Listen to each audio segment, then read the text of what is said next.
नमस्कार मित्रों, हमारे चैनल के अंदर आपका स्वागत है। दोस्तों, सबसे पहले तो सावन सोमवार की आपको हार्दिक शुभकामनाएं। सावन का महीना लग चुका है और दोस्तों सावन का महीना भगवान भोलेनाथ की भक्ति का महीना माना जाता है। इस दिन दोस्तों जो भक्त भोलेनाथ की भक्ति के अंदर विलीन हो जाता है, उसके जीवन के वारे न्यारे हो जाते हैं, उसके जीवन के अंदर कभी भी किसी चीज़ की कमी नहीं रहती। और दोस्तों साधारण छोटे से उपाय करने मात्र से ही भोलेनाथ की असीम कृपा आपके जीवन के अंदर देखने को मिलती है।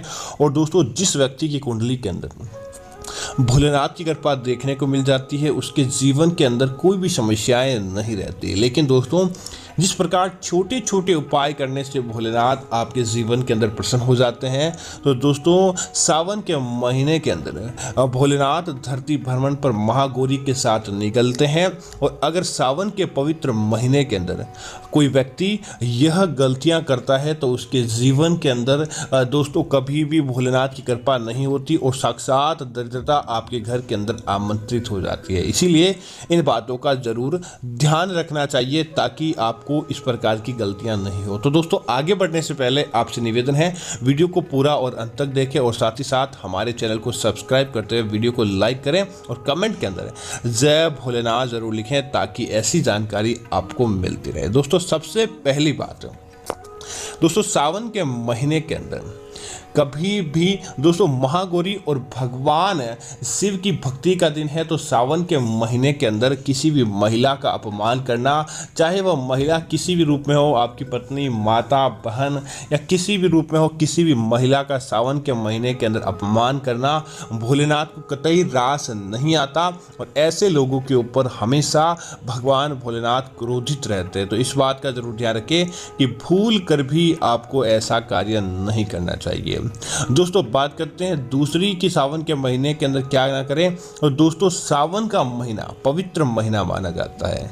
इस महीने के अंदर किसी भी प्रकार का कोई गलत कार्य करना अच्छा नहीं माना जाता। तो दोस्तों सबसे पहला, सावन के महीने में जितना ज़्यादा हो सके किसी भी व्यक्ति से कोई भी काम करते समय झूठ नहीं बोले।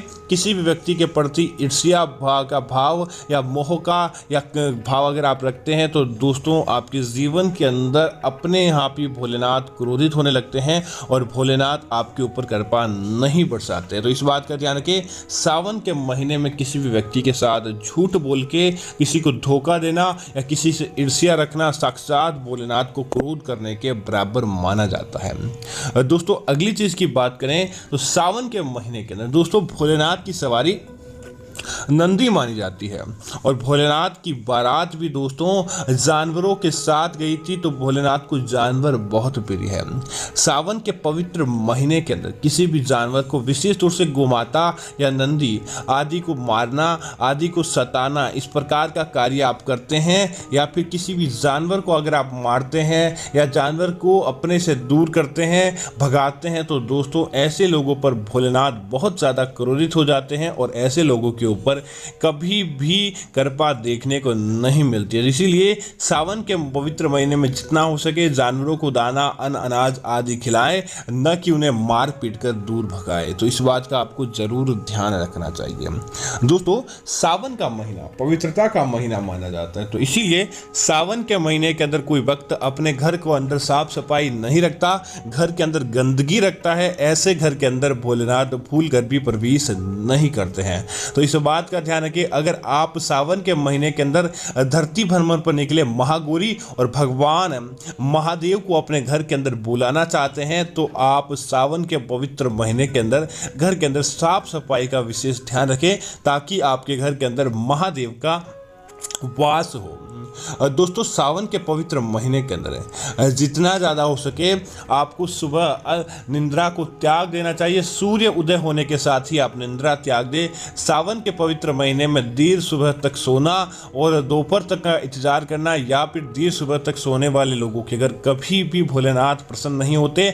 घर की महिलाएं हो या घर के पुरुष, सूर्य अस्त होने के साथ ही, सूर्य उदय होने के साथ ही और साथ ही साथ ब्रह्म मुहूर्त के अंदर उठकर भगवान सूर्य देव को जल अर्पित करने के बाद भोलेनाथ की भक्ति के अंदर लग जाएं, दोस्तों निश्चित तौर पर भोलेनाथ आपके जीवन के अंदर प्रवेश करते हैं। दोस्तों इसी तरह सावन के महीने के अंदर दाढ़ी बनाना, बाल कटवाना या फिर इस प्रकार के कार्य करना, नाखून काटना, इस प्रकार का कार्य आपको भूल कर भी नहीं करना चाहिए। अगर आप सावन के महीने के अंदर दाढ़ी बनवाते हैं, बाल काटते हैं, नाखून काटते हैं, इस प्रकार के कार्य करते हैं, तो दोस्तों यह पवित्र सावन मास का फल आपको प्राप्त नहीं हो पाता है। तो जितना ज़्यादा हो सके सावन के महीने के अंदर आपको यह कार्य नहीं करना चाहिए। दोस्तों सावन के पवित्र महीने के अंदर अगर कोई साधु, कोई भिखारी या कोई लाचार व्यक्ति आपके द्वार पर आपसे कुछ मांगने के लिए आ जाता है, भिक्षा आदि मांगने के लिए आ सकता है, तो दोस्तों उसे भगाए नहीं।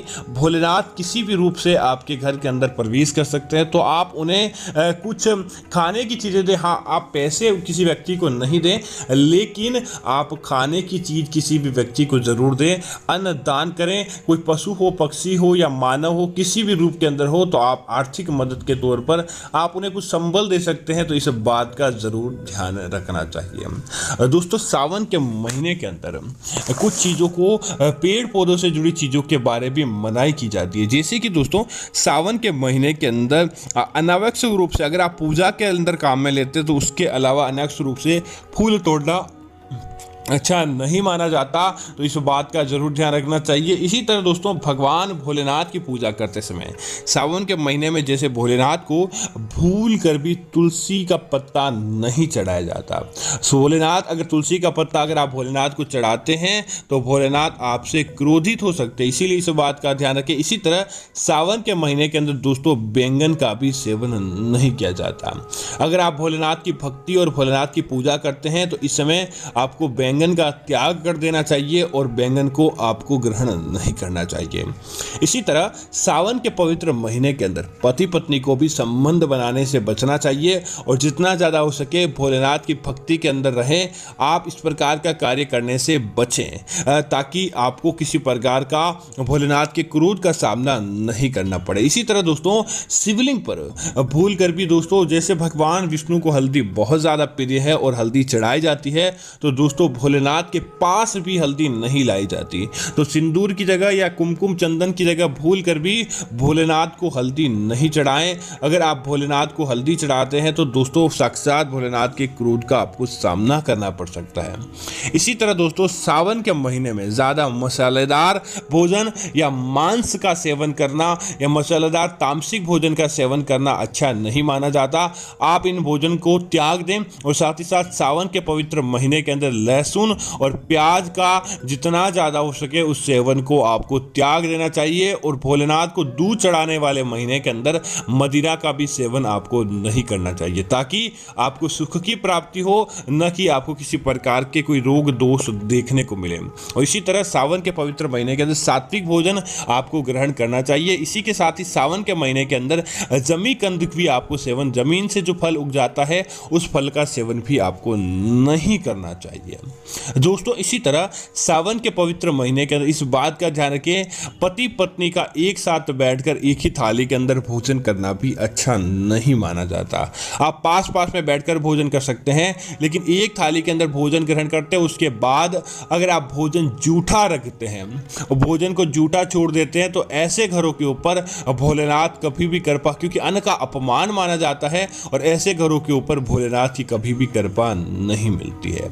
इसी तरह दोस्तों ऐसे व्यक्ति जो सावन के पवित्र महीने के अंदर पशु हत्या के कामों के अंदर लिप्त रहते हैं या फिर आप मांस का सेवन करते हैं जिसके अंदर किसी पशु पक्षी को मारा जाता है और साथ ही साथ भोलेनाथ की पूजा करते समय अपने पास चमड़े की चीज़ें रखते हैं, तो दोस्तों आपके ऊपर भोलेनाथ कभी भी प्रसन्न नहीं होते हैं। जो भोलेनाथ की भक्ति करता है अपने पास चमड़े की चीज़ें दूर करें और साथ ही साथ मांस मदिरा का सेवन करने से भी आपको बचना चाहिए ताकि इस प्रकार की दुख दारुण्य आपको देखने को नहीं मिले। दोस्तों इसी तरह इस बात का ध्यान रखें, सावन के पवित्र महीने के अंदर आप जितना ज़्यादा हो सके आपको एक महिलाओं को भी ध्यान रखना चाहिए कि बाल धोने से आपको बचना चाहिए। और विशेष तौर से अगर आप सावन के पवित्र महीने के अंदर बाल धोएं तो आप किसी अन्य वार, गुरुवार, शनिवार, मंगलवार और सोमवार, इन वारों को त्याग दें। उसके बाद आप किसी भी वार को बाल धो सकते हैं, लेकिन जितना ज़्यादा हो सके बाल धोने से बचना चाहिए ताकि आपको भोलेनाथ के अच्छी चीज़ों का सामना करना पड़े और भोलेनाथ आपसे प्रसन्न रहे। इसी तरह दोस्तों ध्यान रखें कि सावन के पवित्र महीने के अंदर जितना ज़्यादा आपसे हो सके दान दारुण्य करना चाहिए, ताकि दान का आपको फ़ायदा प्राप्त हो और दान का लाभ आप अपने घर के अंदर देख पाएँ। तो उम्मीद है कि यह जानकारी आपको अच्छी लगी होगी। इस प्रकार की अन्य जानकारी देखने के लिए आप हमारे चैनल को सब्सक्राइब करें, ताकि ऐसी जानकारी आपको मिलती रहेगी। धन्यवाद मित्रों। जय श्री राम मित्रों।